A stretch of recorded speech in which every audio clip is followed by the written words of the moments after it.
కనపడుతుంది, కానీ వాటన్నిటిని మోసి నెరవేర్చిన వాడెవరు? మరి ఇప్పుడు నువ్వు నేను బిల్డప్లే తప్ప మొత్తం బరువు అంతా మోస్తుంది ఎవరు? మరి బిల్డప్ ఎవరిది? తెగ ఫీల్ అవుతాం మనం, నేనేం మోస్తున్నా నేను. ఆయన నవ్వుతాడు, నేను ఏడిచావు నరుమే అని. ఏందమ్మా నువ్వు మోసేది? నేను నా చంకలో పెట్టుకున్నాను అంటాడు ఆయన. నేను చంకలో పెట్టుకొని మోసాను కాబట్టి నువ్వు నడుస్తున్నావు, లేకపోతే నీ చరిత్ర ఎప్పుడో క్లోజ్ అంటాడు ఆయన. ఇంత మంచి దేవుడు నీకు నాకు తోడై ఉన్నాడు. దేవుడిని ఎరిగిన ఈ దినానే కాదు, దేవుడిని ఎరగని అన్యుడిగా ఉన్నప్పుడే నిన్ను మోసాడు ఆయన. మోసాడు, చావు నుండి ఎన్నోసార్లు కాపాడాడు. నువ్వు అన్యుడిగా ఉన్నప్పుడే తెలుసు, నువ్వు రక్షించబడతావని తెలుసు, నువ్వు ఆయన తెలుసుకుంటావని తెలుసు. అందుకే అప్పటి నుంచి వెంటాడుతూనే ఉన్నాడు, కాపాడుకుంటానే ఉన్నాడు.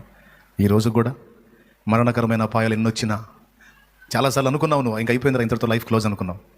క్లోజ్ లేదు, ఏం లే అని మళ్ళీ నిన్ను తిరిగి లైన్లోకి తీసుకొచ్చి నడిపిస్తూ ఉంది ఆయన.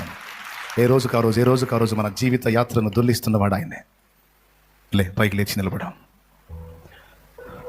ఇంత విశ్వాస్యత కలిగిన దేవుడు నీకు నాకు తోడై ఉన్నాడు. మనం ఏ పరిస్థితుల్లో కూడా ఆయన యందలి విశ్వాసాన్ని కోల్పోకూడదు. దేవుని మనసు నీకు అర్థం కావాలంటే వాక్యం ధ్యానం చేయి. వాక్యంలో దేవుని యేసు మనసు నీకు అర్థమవుతుంది. ఇంతవరకు సేవ చేసిన నా సేవా జీవిత ఫలం వాక్యమే. పాటైనా, మాటైనా, పలుకైనా, పదమైనా అన్నిట జీవం వాక్యమే.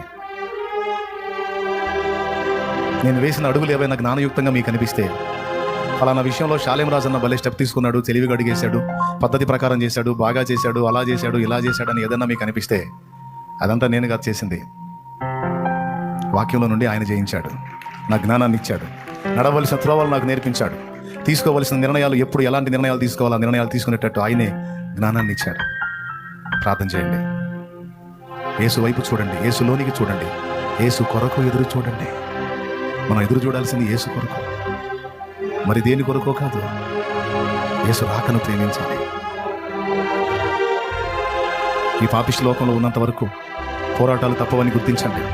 పోరాటాలు ఎన్నైనా వాటన్నిటిలో నీకు జయమిచ్చి నడిపించే యేసు వైపు చూడండి.